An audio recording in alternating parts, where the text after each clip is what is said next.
Boa tarde a todos.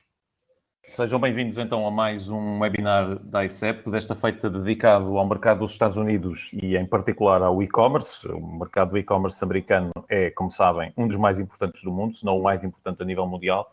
E, portanto, hoje vamos ter dois convidados de luxo, diria eu. O nosso convidado principal, que é o Sam Natapoff, e também o João Mota Pinto, que é o nosso delegado nos Estados Unidos. O Sam é um especialista nesta área, portanto, vamos ter e ouvir de viva voz aquilo que ele terá para nos dizer sobre o mercado americano na área do e-commerce. Eu gostava também de vos dizer, só para introduzir um pouco o tema, que esta é uma ação que se insere dentro de um programa que a AICEP está a organizar de variadíssimos webinars. Nós já fizemos vários sobre mercados, vamos continuar a fazer vários webinars de mercado e também vamos continuar a insistir no tema do e-commerce neste contexto do Covid-19 que nós conhecemos todos. E, portanto, nas próximas semanas, aliás, nos próximos dias, ainda esta semana, vamos ter webinars sobre o mercado da Hungria, outro sobre o mercado dos Estados Unidos, que será o complemento deste que vamos organizar hoje, mas também teremos mercados como a Suíça, Suécia, na próxima semana também dos Estados Unidos, mas dedicado a um setor específico, que são os textos de lar, e depois a Irlanda, e daí para a frente mais uns quantos webinars deste tipo, para vos dar o máximo de informação e o máximo de indicações e o máximo de dicas sobre como estar nos mercados e como afrontar a situação atual nos mercados internacionais. Sobre o evento em si, queria só comunicar, muito rapidamente, que as câmaras e os microfones vão estar desligados durante a sessão. Portanto, agradeço também que se puderem ou se puderem desligar esses microfones e essas câmaras, também nos pouparia aqui algum trabalho. E que todas as questões que tiverem podem ser colocadas através do chat público que nós temos. Portanto, vocês podem colocar todas as questões, podem colocá-las em inglês, porque o evento vai ser todo em inglês, ou podem também colocá-las em português e nós faremos aqui a tradução para inglês. Último apontamento é que as questões que não puderem ser resolvidas ou respondidas agora poderão ser depois colocadas quer à nossa delegação nos Estados Unidos, quer depois ao nosso convidado desta tarde. E eu, sem mais, passaria a palavra ao nosso delegado nos Estados Unidos, o João Mota Pinto, e até já. Muito obrigado. João?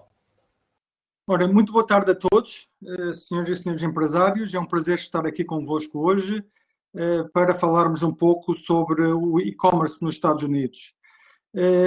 Antes de começar a minha apresentação, que farei em inglês, gostaria somente de vos dizer que este webinar sobre e-commerce faz parte de um conjunto de 3 webinars. Este primeiro vai ser um webinar sobre, de forma geral, para a apresentação de forma geral, o setor do e-commerce nos Estados Unidos.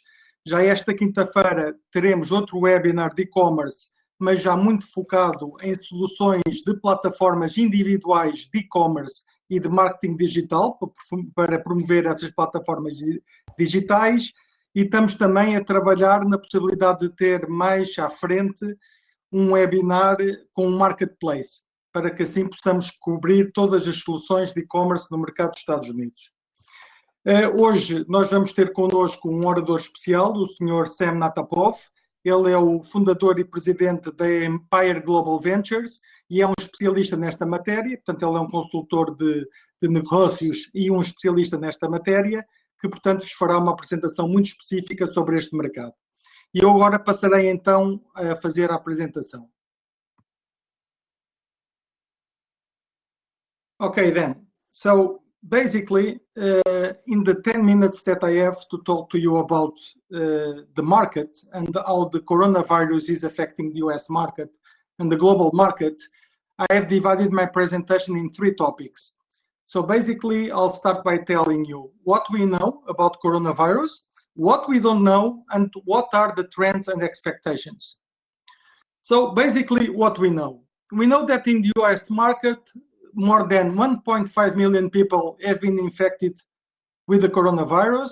More than 91,000 people has died from the coronavirus. So this is a serious disease and it has affected the US market quite a lot.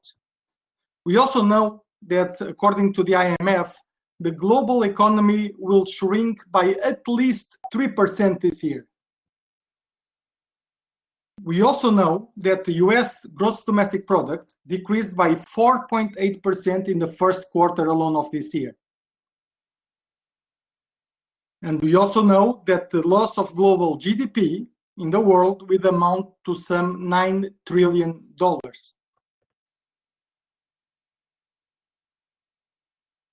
Another important aspect that we know, and this affects the US economy, is that more than 36 million people have applied for unemployment benefits in the US.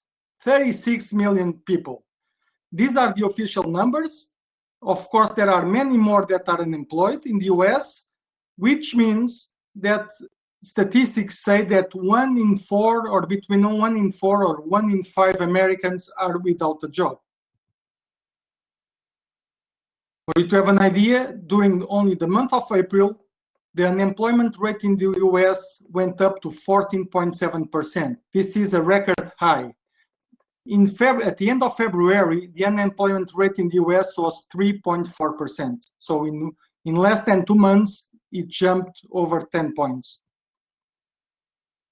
We also know that the world trade will decrease between 13 and 32% this year, and this will affect all companies across the board.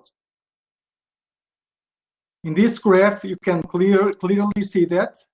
You can see that if you look at this graph, there was a trend until 2008 of global trade increasing, and then there was the crisis of 2008. We had about a 10 to 12% decrease, and the global trade was growing steadily until this crisis.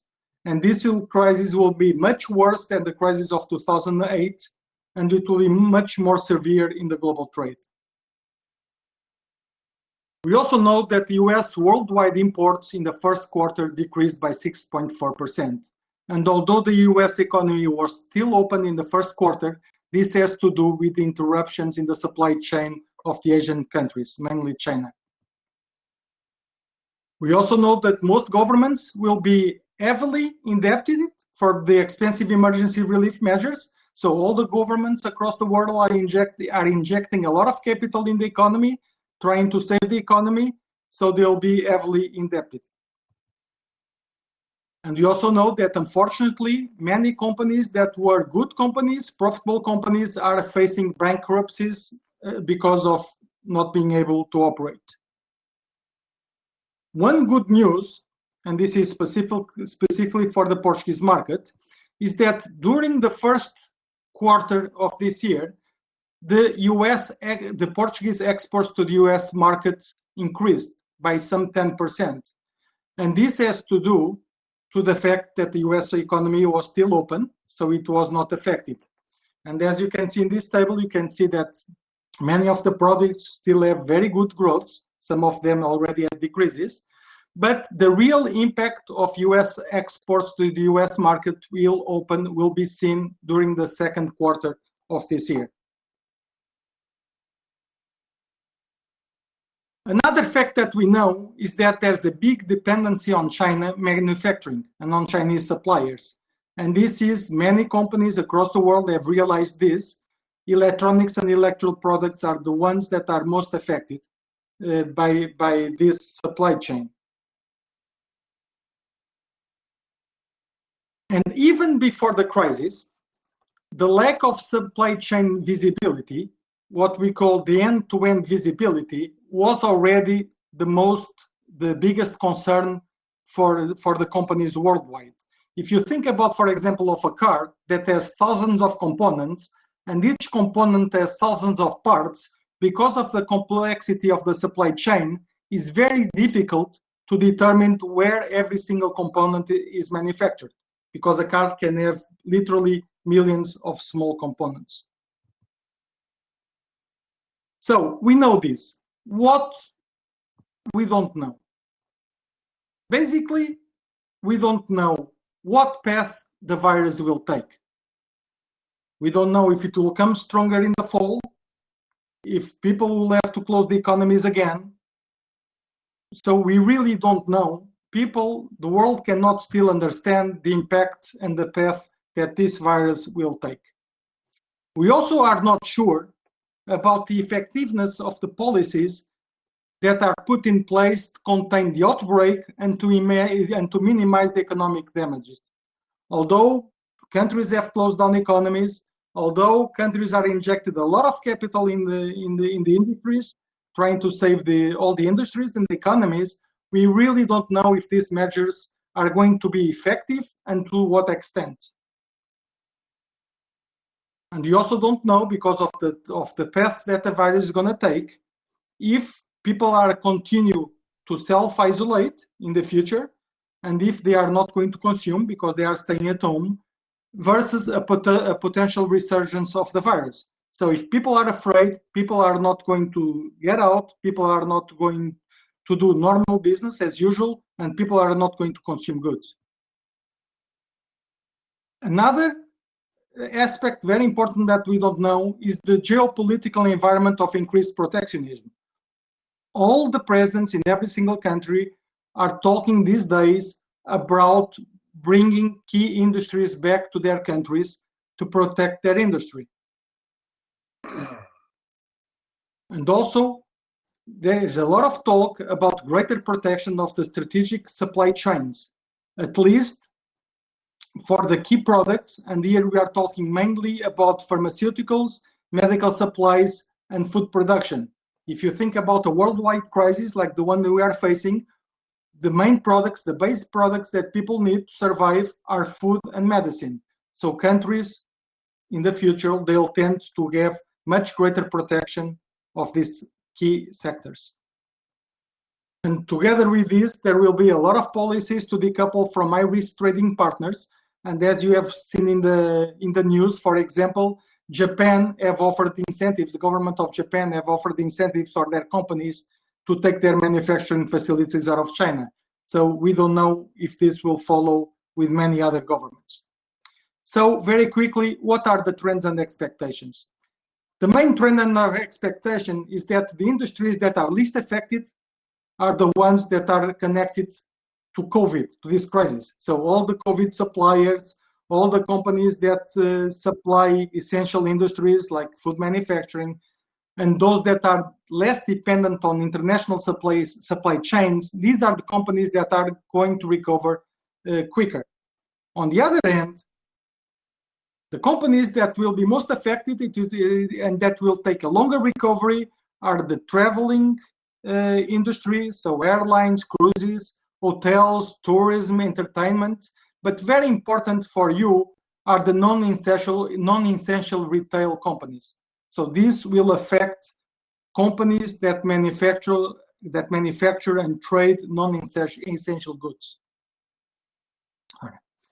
So on this graph explains that a little bit. You can see that the consumer confidence index dropped sharply when this crisis started. People have less money. People are buying less goods. And together with that, another expectation and a trend is that people are buying right now what really matters.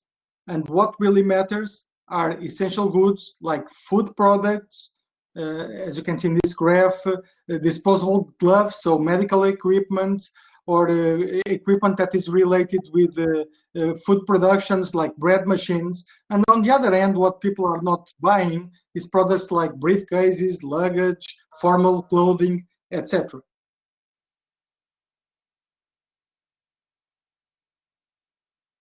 Now, I think that the big winner of this crisis is e-commerce. Because people had to stay home, people are buying more online. And this is a trend that will follow. And there was a statistic from eMarketer that said that by 2021, about $4.8 trillion we are expected to be done through e-commerce. But this number, in my opinion, will grow much, much faster.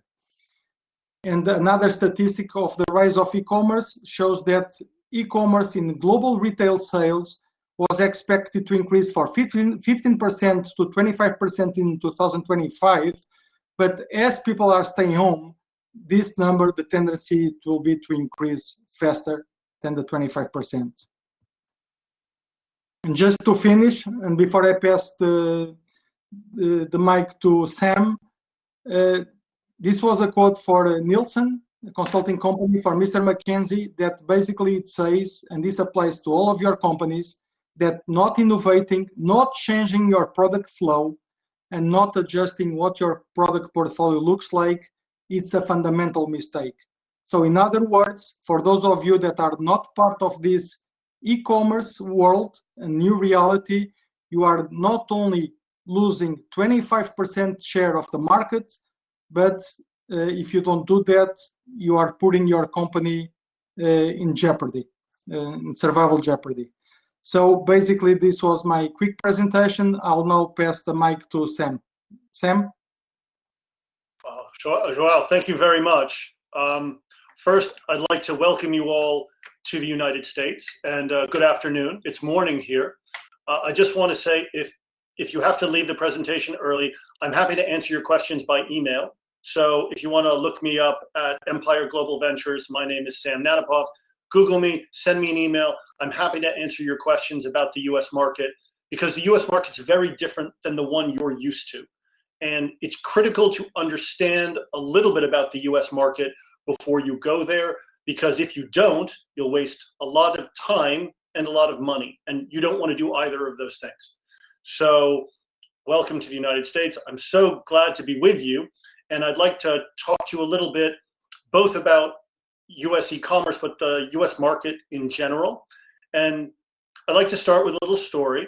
In 1995, Porto was playing Benfica, and the Porto striker had a breakaway, and the referee called him offside. Now, Bobby Robson, the manager of Porto, ran screaming down the sideline saying, there's 50,000 people here who know he was onside. And the referee turned to him and smiled and said, that may be true, but mine is the only opinion that counts. So what I want you to understand about the US market is that there's a lot of people, there are a lot of voices, but there is only one opinion that counts, and that is the opinion of the American consumer. So if you remember nothing else from this website, this webinar today, I want you to remember that the US consumer is king. If you want to sell here, you need to think about them. No one else matters. Not the people in the stands, not the manager, not the striker. It's the referee. The US consumer is the referee. So now I'll move on. And I'm not going to go through every slide because there are too many slides. I want to go through relatively quickly so we can have plenty of time for questions, but this is more a reference document. It will be sent to you after this, and if you have questions, as I said, you can follow up. My email's at the end. So what you need to understand both about the United States and globally is that COVID-19 has changed e-commerce forever in the United States and globally. You should pretty much assume at the least that the effect of COVID will last another 12 to 18 months, and that this has created a fundamental change in customer behavior. People are much more comfortable buying everything online now in a way that they weren't before. So now the businesses that are trying to sell to those customers, they must adapt to. When is this going to get back to normal? Not anytime soon. So US and global consumers were surveyed a few months ago. Only 39% of worldwide consumers expect to go back to physical stores consistently in the next 6 to 9 months. That means 60% of consumers are going to be more focused on e-commerce than they were 3 months ago. You're a business.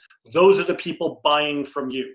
Specifically to the United States, 24% of Americans are uncomfortable about going to a mall in the next 6 months.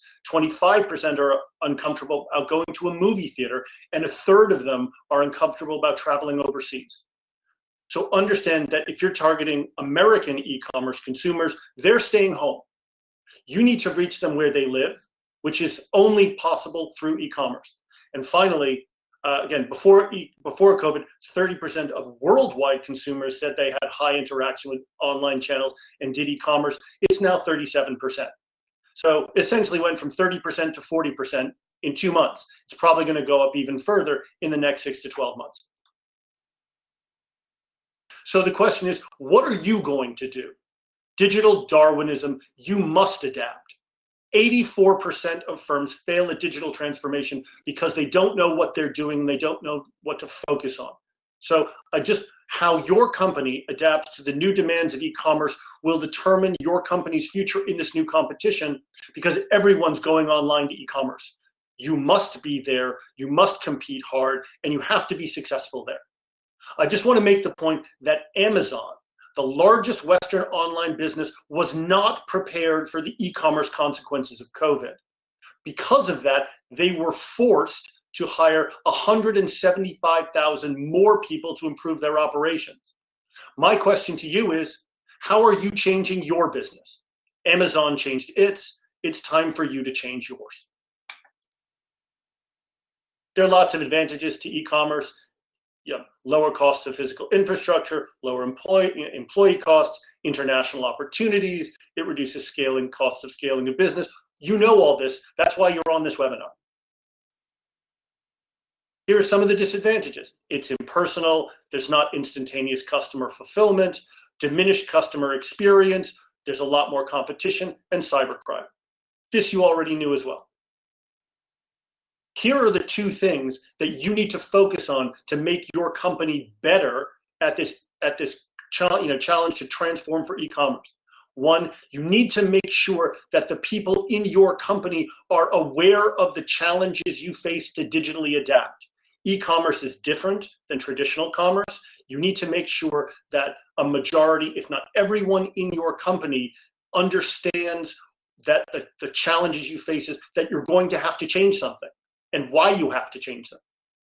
The second big thing is everybody, including you need to understand what it is you need to change about your business for your digital transformation, so you know where to focus your time and resources.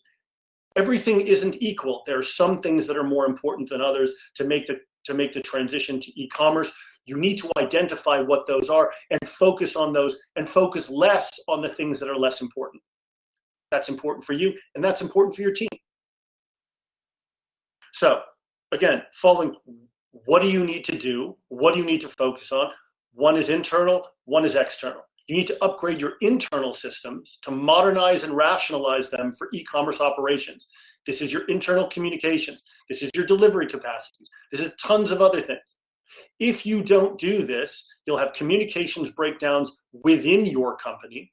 There will be no accountability within your company to accomplish these things, and your business culture will be tied to the way business was done 3 months ago, which is not how business is being done now. That's the internal side about e-commerce. Externally, you need to put on an efficient, welcoming face to your customers. So you've got to be able to have all these things that are important for an e-commerce business: the customer experience, the user interface, the financial infrastructure. Your customers need to be able to buy from you online efficiently, and the delivery needs to be happen smoothly. If you don't do that, it will restrict your reach. You won't be able to reach enough consumers. You won't grow fast enough. You'll alienate potential customers who wanted to buy from you, and your competition will outwork you and outperform you. And you can't have that. So, I don't know, I'm old, so I saw a movie in 2000 called Snatch, which had Brad Pitt in it. Brad Pitt was an Irish fighter. And an American was flying from England back to the United States, and he's going through customs. And the customs official, when he arrived in New York, said, "Anything to declare?" And the man said, "Yes, don't go to England." So I want to tell you, unless you're willing to make a 10-year commitment, don't go to China. China is the largest e-commerce market in the world. There's no question that it's an enormously lucrative market, and I put some statistics on the screen so you can see it. However, it's a savagely competitive market.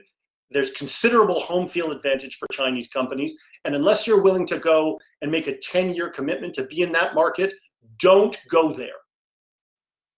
So if you're not going to China and you're expanding your e-commerce reach, where should you go? Well, if you look at this map, you'll see that the United States has gone up, and this is in April. This is a few weeks ago. E-commerce has gone up over 100%. So if you're selling online, you want to go where people are buying more online. And according to this map, that's the United States. And I'm sorry to say, if you'll see the map and you see Portugal on that map, you'll see that online retail activity has gone down in Portugal in April, which is an interesting thing. But you'll see that China also, some online retail activity has gone down.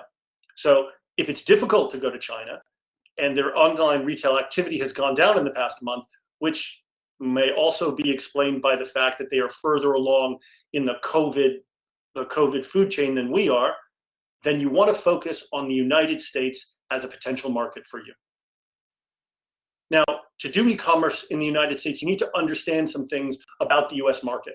So it is foreign to you, it is very large, and it is unknown. First, the US isn't one market, it's 5 regional markets. Is the EU one market? No. Portugal isn't Spain, and New York isn't Texas. Tastes differ from region to region. But if you enter the US market through e-commerce, you can reach them all efficiently. You just need to understand that different regions will demand different things. So learning the US market, you need to understand it's really big. It's bigger than what you're used to. This is the largest, most lucrative national market on earth. Also, it's more expensive. You can probably charge more for your product in the United States than you do in Portugal. But certain charges and costs in the United States will be larger than the ones you're expecting. And finally, this could possibly be your most lucrative market on earth. Americans are used to paying good money for good products and good services. That could be you, so long as you do it the American way. And I'm going to try and explain what that means. Again, in the United States, the customer is king. You have to speak to the US consumer or they won't speak to you. That means, above all else, great customer service. That is the sine qua non of doing business in the United States. If you give them poor customer service, that will kill your company there. You need to also be flexible with Americans. Americans are not in-the-box thinkers. They'll say, I understand that you sell pizza. Okay, I'd also like you to sell me hot dogs. Now, you may not be able to sell them hot dogs, but if you can, and you're willing to be flexible with them, they will pay you for something that you don't normally do. That's what I mean about being flexible, about doing business in the United States. There are lots of different ways for you to create and raise your revenue if you're willing to be flexible with your customers.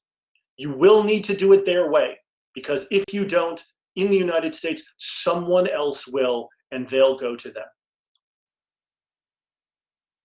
The US market is more open than your market. It's easier for an EU company to come to the United States to sell than it is for a US company to go to the EU to sell. So now I'm going to turn a little bit more to e-commerce. E-commerce was growing before COVID. 3/4 of all overall global retail growth in the period before COVID, or before COVID, came from e-commerce. That's where the retail growth is. That's where you need to begin to move your company if you're not there already.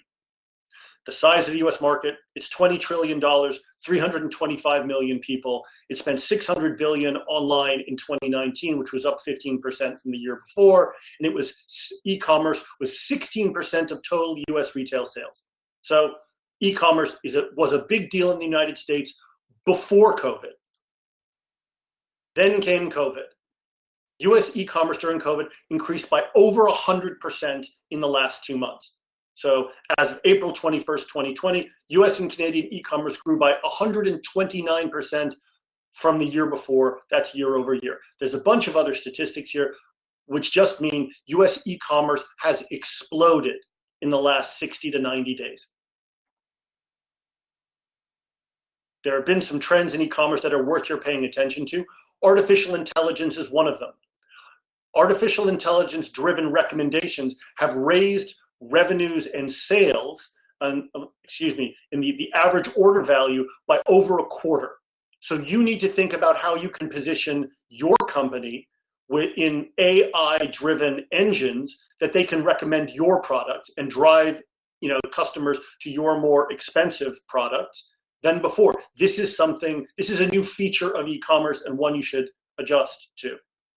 Secondly, I know that you live in the EU and that GDPR is a critical issue. However, in 2018, 83% of consumers worldwide were open to sharing their personal information if it created a personal experience for them, and the businesses were transparent about how the data was being used. So yes, we recognize this issue of confidentiality. It is important. However, the consumer is flexible with you so long as you tell them what you're doing with their data, and it creates a better experience for them.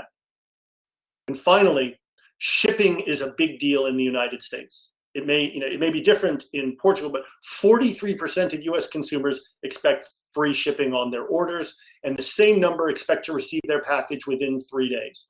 They want it free and they want it convenient. Now, that doesn't mean you have to offer it to them for free. You do have to offer it to them in a convenient fashion, and that's something we can address in a moment. So, global and US e-commerce platforms. This is where most e-retail takes place. In 2019, over $2 trillion was spent on the top 100 global online marketplaces. That was over 95% of global marketplaces sales. So this 100 is pretty much where all these sales take place. 54 of these marketplaces were launched after 2011. That means they're new. These are not long-established companies. They're relatively new. You should understand that this means things are changing very fast.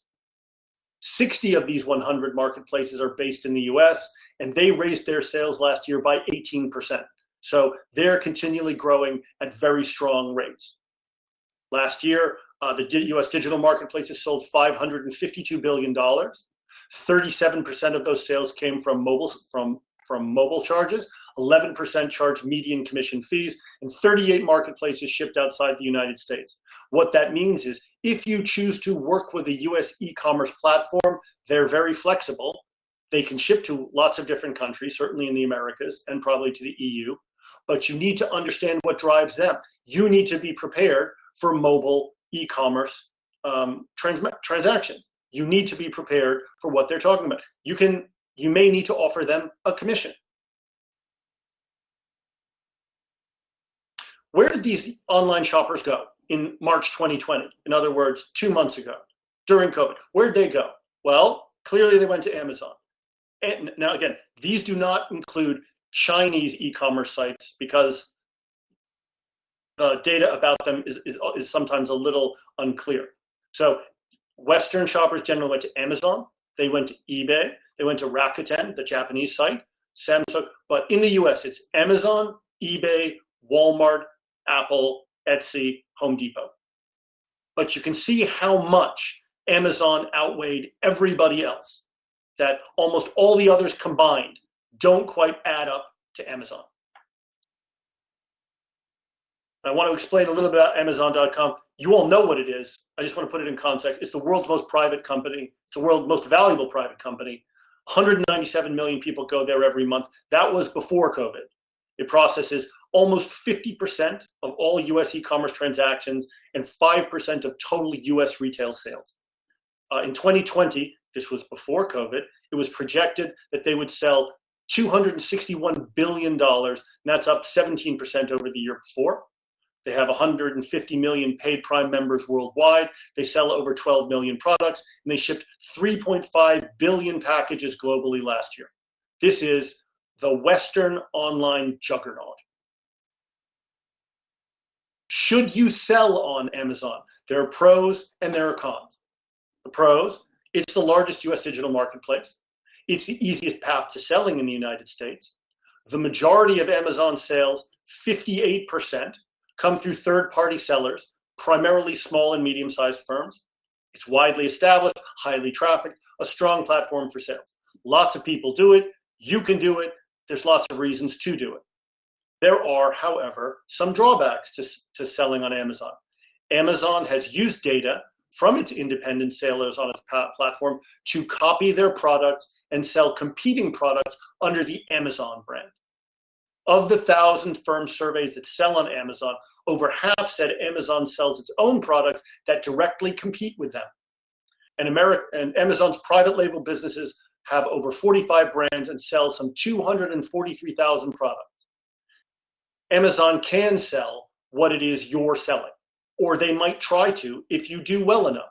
So you need to decide, do you want to take the Amazon path, which is easy, a lot of people do it, and a lot of people do a lot of sales on it, or are you concerned that Amazon might try to copy your product and sell it on its own platform at a lower price? So why should you focus on the US e-commerce market? It's a huge market. The transactions are clear. The contracts are enforceable. If you sell something to someone, you will get paid. And if they don't pay you, you can get your money through a legal system. Again, the contracts are enforceable. It's a very competitive market. So if you provide a strong product with strong customer service, you can win contracts against US vendors. And particularly for foreign vendors, it's perhaps the most open market on foreign vendors. I want to be clear, it's not completely open to foreign vendors, but it's more open to foreign vendors than any other market on earth that includes the EU. It certainly includes China and Japan. So what are your challenges in entering the US market? Again, US consumers demand the highest level of customer service. If you remember nothing else from this webinar, remember that. It is also a very competitive market because vendors from all around the world are trying to get into the US market, and you need to compete with them. The legal system is different from yours. It's confusing. Tax issues, when it comes to e-commerce, there was a court case in 2018 that allows every US state the permission to tax e-commerce transactions. That means if you sell something to someone in Texas from Portugal, Texas can tax that transaction as well as the United States. And New York can tax that transaction if you sell in New York, and that rate will be different in New York than it is in Texas. That's one of the things you'll need to address. Then there are the issues between the EU and the US about shipping, about trade, about taxes, about accounting. These are logistical trade issues and commerce issues you will need to address if you wish to sell via e-commerce into the US market directly from Portugal, or even if you wish to set up a domestic operation in the e-commerce operation in the United States. So here is a list of the things that your company would need to practice e-commerce in the United States. You have to have a US-facing website, prices denominated in US dollars with accurate shipping times for the US. You have to have that. You have to be able to provide customer service to US consumers. You can outsource that to someone else, but you have to have that. You should probably create a subsidiary company in the United States so that your sales to Americans are domestic transactions, and that will protect your home company from US legal liability. You'll need a US bank account. You'll probably need a US warehouse. You probably need to work with a logistics or shipping company. You'll probably need a US accounting firm that knows the difference and how to address issues of US EU tax issues. You'll probably need a US law firm to help address legal issues in the US market. You'll probably need all of these things, but that's one list where you can find them all. The question then is, how can you succeed at e-commerce in the United States from Portugal if no one in the United States knows that you exist? So the answer to that is digital advertising. It's central to US e-commerce. You can use it in a targeted fashion, and you can use it in a focused fashion so you don't spend a lot of money, but you can find and target exactly the kind of consumers that you need, the ones you think that will buy your products most easily. So in the US, online advertising is the best, most cost-effective, and most highly targetable form of advertising in the US. If you manage it carefully, it will be your best tool to increase your e-commerce sales in the US. In 2019, digital advertising made up over half of all advertising spends in the United States.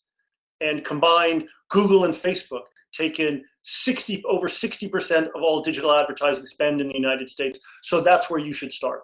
If you're going to advertise in the United States, you can probably start on Google and Facebook. You can use Google AdWords. You can use Facebook targeted ads. Americans spend on average 12 hours a day in front of screens. This is how you reach them, particularly when they're at home. The challenge is Americans see between 4,000 and 10,000 ads per day, and 3/4 of North Americans use some form of ad blocking because they are targeted by so many ads. So I just want to come back to this. When it comes to e-commerce, digital advertising is your most effective and cost-effective path. So that's pretty much my presentation. What my firm, Empire Global Ventures, does, we prepare you to succeed in the US market. We tell you what you need to prepare for. We tell you what pieces you need to have in place. Then we find you clients and contracts. We tell you how to talk to US customers. If you're looking for investment, we tell you how to talk to investors. And if you need partners, we'll help you understand what you need in a partner. Then we'll go out and help you find that partner. When you're ready, we'll introduce you to people who can buy your products and your services. We attend the meetings with you. When we get back to, in-person meetings, we'll certainly do that.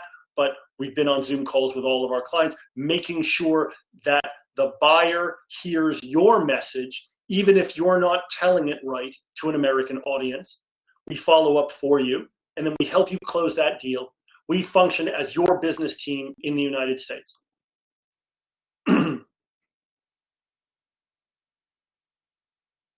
Okay. Well, I'm not seeing my final slide here, but here we go.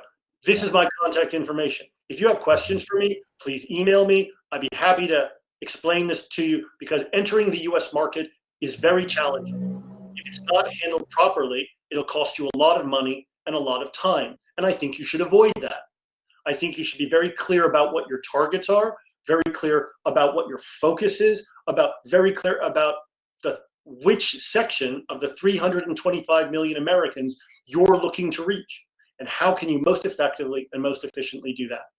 So that's my presentation. And João, let me turn it over to you, and maybe we can get some questions. Yeah. Okay. Thank you, Sam. Thank you for your very interesting and rich presentation. We have some questions already. I would start by general questions. You mentioned on your presentation that there is a challenge for companies to make internal upgrades to respond to the need to compete in the e-commerce market in the US. Could you elaborate more on that? What kind of internal upgrades that you have in mind that are essential to be successful in this market? Right. So I think it's actually a larger question than that. It's not just you need to make these changes not simply to succeed in the US market. You need to make these changes to succeed in your domestic market. Everywhere, yeah. Because your domestic market is different now. The world is not going back to the way it was 60 to 90 days ago. So you need to adjust. If your employees are at home, you need to have some internal communication system, which isn't just email, to make sure that things are getting done in real time. You need to get some level of your inventory. Inventory can't be handled in an analog way anymore. You can't walk through your warehouse or through your shop to see everything anymore. You need to have some digital way of tracking that. That's just an internal issue. Then there are issues of how do you handle your financial transactions. You can't have it purely be an analog issue that's written down in a book somewhere. Everything has to be digital, and you have to back everything up. Because one other issue that comes up for internal upgrades for e-commerce is you can be the subject of cybercrime. Mm-hmm. Maybe most of you will remember WannaCry, the virus that disabled hundreds of millions of computers around the world and shut down the UK National Health Service because they took over all the computers. You need to back up your data every week. Mm-hmm. Remote. There are many services that will do that for you. They're not very expensive, but you need to set up or upgrade your systems so that you record all of your data, all of your communications, and then have a remote company back up your data for you so that if someone holds you cyber hostage, you'll lose a week of your data, not all of your data. So internal communications, inventory, record keeping, backup, that's just 4. Yeah. And most people were not prepared for that 90 days ago when COVID started. Will your business run if you and your employees can't get into your store, your office, or your headquarters? You need to adjust so that they can, because there's going to be another period for now, maybe it's another 6 months, who knows how long it's going to be, where this is going to be relevant and important. and I don't mean to raise the specter of a difficult future. This could happen again. The question is, will you be prepared? Amazon was not prepared. I can't imagine if you were. Yeah. Okay. We have a couple of questions more, but I invite our participants to share with us more questions. Meanwhile, I have another question that I would like to address to you. It's very important. You mentioned the need for third parties to operate in the US. Okay, which are the pros and cons of have a third party in the US? Okay, let's start with the drawbacks. It's very hard to find someone who's going to do what you want them to do in the United States. They're very unlikely to recognize your business culture. They may not perfectly understand the product or the service that you're doing, and they probably are expensive. So, A, they don't know you, B, they don't know your business, and B, they cost you a lot of money. Those are three really good reasons not to use a third party. Mm-hmm. Then there's the pros. I want you to think about it this way. Don't think about a company coming from Lisbon to New York City and trying to succeed. Think about a New York City company coming to Lisbon and trying to succeed.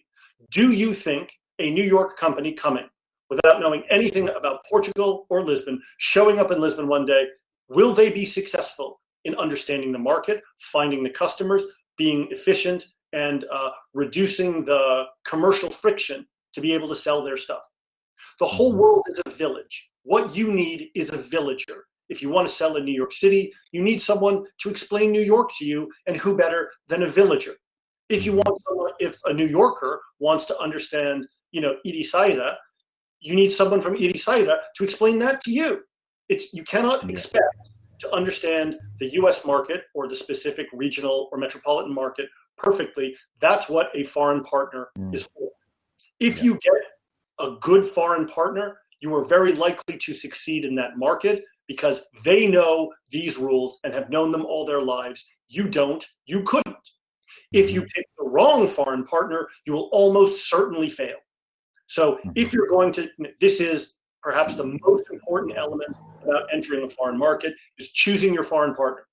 Choose well, you will succeed. Choose badly, you will fail. The question is, how can you choose well? And not to shoot my own horn, that's my job. Yeah. Okay. Great. Another general question. You mentioned that the United States are, in fact, five markets, or at least five different markets.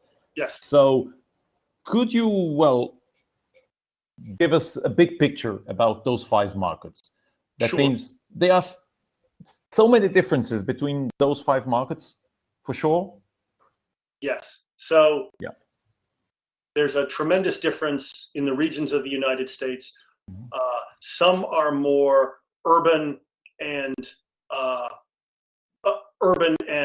sophisticated, and others are more rural and traditional.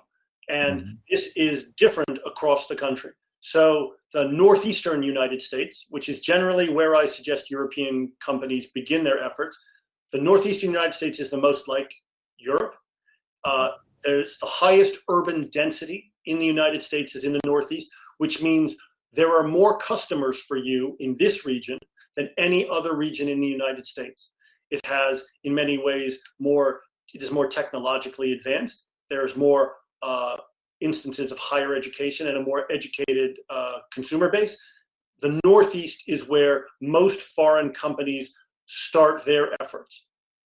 Then there's the West, which includes California, and again, more educated, sophisticated, urban consumer base.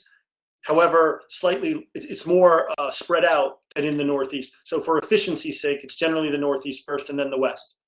Now, the Midwest and the South, that's a very different taste palette. Certain things there will be much more successful there than they are perhaps on the coast. Certain kinds of foods, certain kinds of services are much more attractive in Texas and Louisiana and Alabama than they would be in New York or New Hampshire or California. So you need to understand what your product is and how it would appeal to specific demographics within the United States. So for certain kinds of foods, for certain kinds of goods, the southern United States may be a more attractive market for you than the United States. I'll give you an example.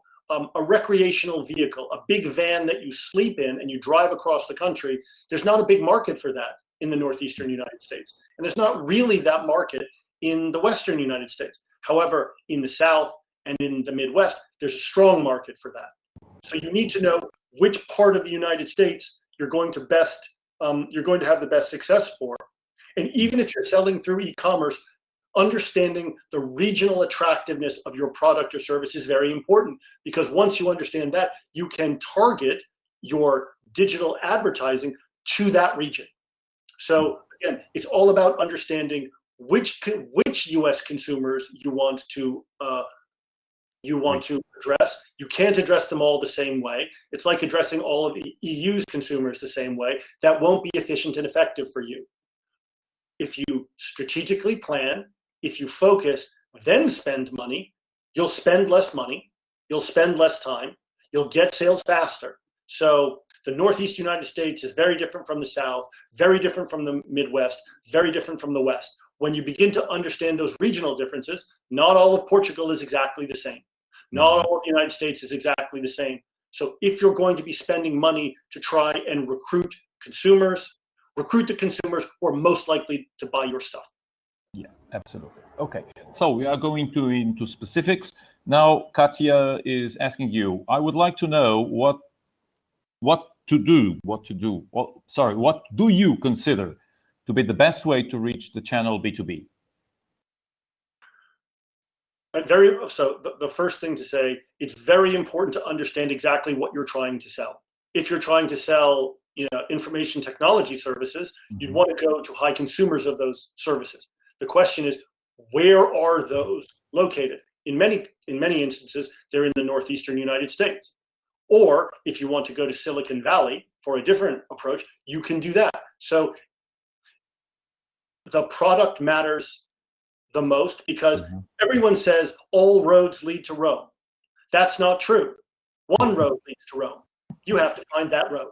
Yeah. So what I would want to do is talk to you and say, are you selling a product? For example, we had a client that sold portable oxygen tanks that gave you 15 to 20 minutes of oxygen. So everyone has a need for that during COVID, but not everyone's going to buy it during COVID. So you need to find out which businesses are going to open up soonest and then approach them. If it's a service that you're offering, then you need to find the businesses that want that service. So it's a very different approach, B2B than B2C. The question is, where are those headquarters? Are they dispersed nationally? They're generally not. Or are they regionally focused, which they generally are? However, so you need to do outreach to them, and you need to do it in a way that's persuasive to them. Businesses can move quickly. They know what they want. You need to understand what that business wants and speak only to that. Don't tell them, I have a product and it's great. You say, I see your business and you're having a challenge in this way. I can help you address that. Here's the product that will do that. You see, my first 3 points were about the other business, and the fourth point was about my business. You need to think about them first. If you're approaching U.S. businesses, talk to them about their business first, second, and third. Talk about your product last. Yeah. Okay. So we are, on the food business, we have some questions here. What is the most suitable platform for selling wine? Okay. The U.S. domestic wine market is very competitive. Many states sell it. However, the issue of European wines have a cachet, a sophistication that, forgive me for saying, New York wine doesn't have. California wines are very famous, but that's domestic. So you would want to target a more, I would argue, a more affluent wine consuming market that might be more educated. You would want to emphasize the long history of your vintners. You would want to focus both on selling to service providers, that's restaurants, that's catering companies, where you could make larger sales of scale. And then you would, again, if you chose to go the B2C route on wine, which can be challenging. You need to develop your own specific corporate brand within the United States. So there are a number of wine clubs. There's wine tasting groups. This is an area, particularly in wine, where charging more will actually help you, because when it comes to luxury or premium items, Americans don't believe that a bottle of wine costing $1 is a good wine. But if you charge $7 a bottle for wine, they'll say, oh, it must be good. That's your initial cut. If you're dealing with an educated consumer, they'll say, okay, Portuguese wine, how is Portuguese wine different from Spanish wine? I'm used to Spanish wine. Spanish wine has been sold in bulk in the United States for a great deal of time.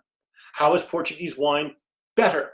And again, I would emphasize the history of alcohol creation in Portugal, from port to wine, having a very long and very illustrious history, because the provenance, your brand development, explaining why you're more special than someone else, is going to be the key to your sales. You will need to differentiate yourself both from Californian wine, which is domestic, so you're not competing with that. You're going to need to distinguish yourself from Spanish wine or Italian wine and say, this is why we're better. This is why we charge what we charge. And here's how soon we can get it to you. Okay. So I would like to know what... Sorry, João. If I may add to Sam's explanation about the market, because this is quite important and people need to realize that. And we can certainly talk more with the person that had that question about the wine. But the wine market in the US is highly regulated. And just for you not to be misled, you cannot just ship a bottle of wine from Portugal to the US. You cannot sell a bottle of wine from the Portuguese to the US. All the wine sold in the US, it needs to be registered at the Food and Drug Administration. It needs to have a license. And all the sales, all the imports of wine in the US have to go through an importer. So no one, if I'm a Portuguese producer of wine, I cannot just sell on my own a bottle of wine and put it in the mail and send it to a customer in the US. That's illegal. Again, you need to have an importer in the US. The importer needs to be registered, and the wine needs to be also registered. The product also needs to be registered in the US. Okay, that doesn't happen with other products, but with wine there are a lot of history. So let me just follow up on that for one second. Joe was exactly right. The alcohol regulations in the United States are very strict, and they vary state to state. You can sell your wine in the United States. These are logistical, bureaucratic things, rules that you need to follow. You do this in the EU. You can do it in the US. Of course you can. It doesn't mean you can do it tomorrow, but it might take you a little bit of time to prepare. But that's the whole point about learning about the US market before you try to come. If you're selling wine and alcohol, these are the required preparations. Then you sell. Okay. Well, we have almost 120 people in this webinar, so we have a lot of questions and a lot of sectors are touched. So I would change to food. We have two questions. One, the first one is, I would like to know what is the best platform to sell food products, B2B and B2C? I would strongly recommend starting B2B. I'd rather deal with one consumer than 10,000 consumers. 10,000 consumers are complicated. You have to sell to all of them. I would start out by exporting my product from Portugal to the United States through, you'll have to be regulated through the U.S. Department of Agriculture, and in some cases the FDA, the Food and Drug Administration. But one of the things that's going to be critical, and for food products in general, I would strongly recommend, if you can, I'm not fully familiar with Portuguese agricultural requirements, but if you can complete and satisfy U.S. organic food requirements, you will be able to sell your product at a very high premium. And you can sell that at scale at the B2B level. The organic food sector is growing at 18 to 25% a year. The prices are 2 to 3 times what you would get for traditional agriculture. So think about who you're trying to sell to. When you're selling B2B in the United States, you're going to sell to a larger consumer. The larger consumer knows exactly what they want. It's a much more straightforward and clear transaction between the two of you. It's very likely repeatable. I'd strongly recommend starting that way. Start by exporting. Once you've managed to link with a few B2B U.S. consumers, then you can think about starting to establish domestic U.S. operations, creating a U.S. corporation. But try selling your product in the United States through exporting first. That's your least risky path. And you'll find out very quickly whether there's a market for your product at the B2B level. Because if there isn't a market at the B2B level, there's almost certainly not a market for you at the B2C level. Okay. And well, linked to this question, we have another one. Which other platforms sell healthy food other than Amazon, eBay, or iHerb? Healthy food. Yes. So I think there's several different ways to think about that. Now, of course, Amazon now owns Whole Foods, which is perhaps the most famous organic food market in the United States. It's not purely organic food, but it's the most famous one, and it's the largest one of scale. And it's based in Austin, Texas. Its headquarters are based in Austin, Texas. So, as I said before in the presentation, Amazon has moved from the digital also into the analog, but they deliver food as well. So they've brought this incredible digital platform to Whole Foods. Now, in the same way that Amazon is difficult, Whole Foods is difficult. In order to register and be acceptable to them, you have to jump through a lot of hoops. If you manage to do that, that's a wonderful platform. However, there are several other platforms for food, organic food, healthy food in the United States. You don't just have to say Whole Foods or nothing. So there are a series of organic food or healthy food distributors in the United States. It is getting registered and accepted by those distributors is going to be the way you're going to want to move forward in the U.S. market. It's the distributors who are the real power, not the retailers. Whole Foods is very important as a sales platform, but getting to that sales platform means you must go through the distributor. And there are a series of healthy food, organic food distributors that you would need to go through. They are very difficult companies. They're very arrogant. They make you do lots of things that are unnecessary just because they can. Understand that is your barrier to market entry, and you need to commit to do all the silly things they want you to do. But once you have done them, you will have access to a very strong market. But I would not focus on the retail outlets. I would focus on the distribution chains. The distributors are the ones you really want to focus on. Yeah. Changing radically of sector, how about jewelry? What's the most suitable platform for jewelry business? Okay, jewelry. I'm going to assume that this is more premium jewelry than costume jewelry. I guess so, yeah. For now, I'll assume that. Costume jewelry is something that's a broader U.S. play. You're going to want to focus on, for women, 15 to 30, reasonable price points, wider e-commerce distribution. That's fine. When you move to premium jewelry, much more expensive, then you're talking about a very, very much smaller constituency. You're generally talking about women 35 to 60. You are looking for people who have access to that, and that is an issue of taste and trust, not reach and scope. So you would need to invest money in developing your brand in the United States. You would need these affluent women to know who you were. You would need these affluent women to be told that you were good. You would need to speak to these women. For example, Greek women traditional Greek women in the past did not pierce their ears. So when they sold earrings, they sold clip-on earrings. That's not generally the case in the United States. They sell earrings for pierced ears. So you need to understand what the cultural differences in jewelry are, which products would make more sense. Some will make sense in the U.S. market and some will not, but you're talking about pockets of affluent women. Now, in the southern United States, they're generally more traditional when it comes to premium jewelry consumption. Size matters. Larger, more visible, more, forgive the word, ostentatious. When you go to the Northeastern United States, particularly in markets like New York City, which will be your premier premium jewelry market in the United States, it not only has the most consumers, but it also sets the fashion and the trends for the rest of the country. There's a much more sophisticated look that they're going to require.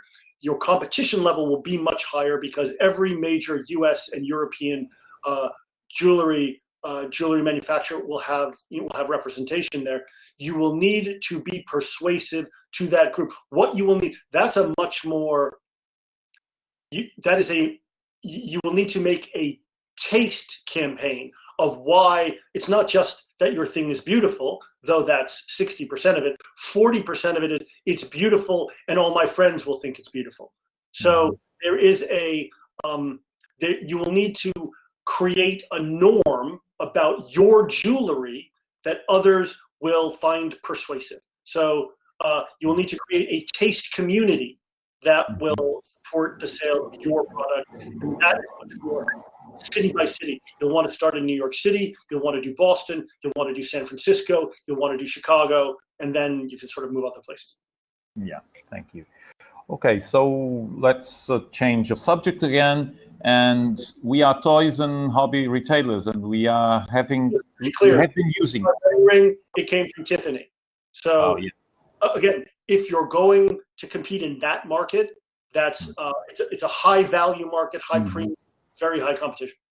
Okay, so this question is about this market, toys and hobbies, because the question is, we are toys and hobbies retailers, and we have been using FBA Pan EU for 5 years. To enter the US market with Amazon, do you think that we need also to use FBA services with US warehouses? I think you need. I think the first question is, what is your strategy for the US market? If you have chosen to sell through Amazon, you have decided to outsource your sales in the United States to Amazon, and that's fine. What you're saying is, we're not going to invest in the US market significantly. We're going to be satisfied with the sales we get through this e-commerce platform, and we're not going to make a big push. If you want to take fuller advantage of the lucrative US market, you will have to do it yourself. Amazon can be one element of your campaign, but it can't be the only one because, as I think I made clear in my presentation, as they say in the Bible, Amazon giveth and Amazon taketh away. So the issue is, what else, what other way? If your strategy is not heavy on the US, then Amazon is fine for you. But if you decide that you want to widen your reach beyond Amazon, which I might recommend because your sales on Amazon will necessarily be limited, because if you're too successful, Amazon may decide to offer the product you offer. If you're going to expand beyond that, you will need US commercial infrastructure to support your efforts to enter the market. So I think the question to you is, how successful have we been on Amazon? Do we think that there's a wider market for our product given our success on Amazon? If there is, we'll have to spend some money on infrastructure, marketing, and outreach. But if not, stick with Amazon and don't risk it. Yeah. Okay. So now we will change subject, but we are focusing on your business, specific on your business. Someone is asking you about your prices. Well, it's too blunt, but well, you work. How do you operate? How do you work? And what your success fees basis are? Do you have a fixed price in any case, and expect what this Rui is trying to ask you is, he wants a clear idea of what your prices are. Okay. And how do you operate, basically?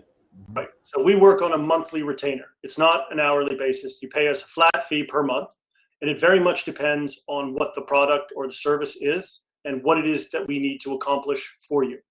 I'll give you an example. We worked with a UK company called CNI Guard. CNI Guard provided security in the UK for many large government institutions like the Ministry of Defense and Thames Water. They came to the United States. They failed to get any sales for 2 years, and then they hired us. And they said, we're a security company. And I said, no, you're not. I said, yes, we're pretty sure we're a security company. I said, no, you're not. You're a sensor company. And they said, what do you mean by that? I can't sell you successfully just as a security company because the federal government's not going to take you as a UK company to protect federal installations. However, there's a lot of private companies who would pay you to do what you do, but call it something different. They were deep into sensor technology. So I brought them into New York, and when they were willing to be flexible to call themselves a sensor company, I didn't ask them to do anything different. I asked them to describe themselves differently to the U.S. market. So what they did is they work on sensors, bigger little sensors that are networked. I took them, so 1 week a year, every leader of every country in the world comes to New York City for the UN General Assembly Week. They're all here. And what happens is the New York Police Department is terrified something's going to go wrong, so they solder shut all the manhole covers, all in New York City for 2 miles. It's like thousands of manhole covers. They solder them shut for that week, and then when UN General Assembly Week is over, they cut them open again. Well, I brought this UK sensor company to the United Nations and to the New York Police Department. They put a tiny little sensor on 1,000 of these manhole covers, so they had real-time data. The New York Police Department had real-time data if any of them were moving. It meant they didn't have to solder them shut. It meant they didn't have to cut them open a week later, and they could just put them there, and they would last for 2 to 4 years. That was very successful. Now, that UK company has about 30,000 of those sensors on New York City manhole covers, and they're expanding around the United States. So my job was to tell the UK company, what worked for you in your home market isn't going to work for you here, but we can work with you and do something else, and you'll make plenty of money. You just have to be flexible about what you're doing. You're not protecting the Ministry of Defense, you're protecting manhole covers. And the thing is, putting it on 1 week a year, the police department cared about the manhole cover. The other 51 weeks a year, the electricity company cared deeply about the manhole covers, so they're the ones who paid for it. And they were very happy with it. And it's the electricity company in New York City is called Con Edison. Con Edison has now bought many more services from CNI Guard because CNI Guard came in and said, we recognize you have a problem with the manhole covers and that they're getting soldered shut and opened 1 week a year. And you don't know what's happening with your manhole covers throughout the year because you only know if they get shot up in the air because there's a gas explosion. Now we can help you with that problem. Here's our product. That was convincing to Con Ed, which is one of the largest electricity vendors in the country. So that's how we took a foreign vendor who was focused in their market on security and had them do something different, and they succeeded. They're now making 7 or 8 figures in the U.S. market when they had been making nothing before. But they needed to be flexible, and they needed our help. So for them, we charged them a monthly retainer and we were very clear from the beginning, here's how we think we can help you. Here is who we're going to take you to. Here are the pieces of commercial infrastructure you need in place. And then let's start and see how it goes. We have a trial period of 3 to 4 months to say, look, you can't get a clear sense of whether you'll succeed in the U.S. market if you don't try in a focused fashion for 3 to 4 months. You just won't know. It's too big. It's too hard. Too many things need to be put in place. But if you're willing to take a chance on 3 to 4 months, we'll work with you to do that. So, for example, another one of our clients is a Dutch company that makes mobile health clinics that go on the back of vans. It's a van, and you drive it someplace. So what you do is you would drive this van to a building, and people could come out and get tested for COVID because they don't have medical facilities there. Or you're in a region of the country that doesn't have medical facilities, and you can just drive this medical clinic there, have these tests done for COVID to see if people are sick or not, and then drive it someplace else. So we have been interceding for them with governments, with large companies, with regions. Again, we help foreign companies enter the U.S. market because we know the market. We know what they need to do. We know who they need to reach, and we take them to them, and then we help them get contracts. Does that answer your question? I think so. Pretty much. Okay, just final questions. One is about underwear, homeware. What is the best platform to selling underwear and sleeping wear, homeware? How this segment works? If you could be very quick in this kind of answers, the final ones, please. Fine. Underwear and sleeping wear is very regionally specific. In the Northeast and the West, they don't wear sleepwear as much. This is more a Southern Midwestern issue. We need to work on platforms that are specific to those areas, and I'd suggest a digital advertising campaign to those specific demographics. Okay. And another about footwear. For the medium high quality footwear, do you recommend B2C or B2B? B2B to start with, then move to B2C. In order to be successful for B2C, your brand must be strong and well recognized in the United States. And it may be, but if it's not, you'll be spending a lot of money for nothing. Yeah, thank you very much. I think that we are finishing. We are, well, almost over time. So thank you very much, Sam. It was a pleasure to have you here. And your contacts are here, so people can contact you directly, I guess. And they have your presentation. Yeah, thank you very much. And now I'll change to Portuguese, just to some final words. Muito obrigado por terem estado connosco e vamos encerrar esta sessão. Ficam também os contactos dos nossos colegas dos Estados Unidos para qualquer questão que tenham e, portanto, fiquem, mais uma vez, já com esta ideia de que estamos ao vosso dispor e que outros eventos deste tipo vão acontecer nas próximas semanas. Estejam atentos ao nosso site, às nossas redes sociais e também aos vossos gestores de cliente. Muito obrigado. Thank you very much. Bye-bye. It's nice to meet you. Thank you.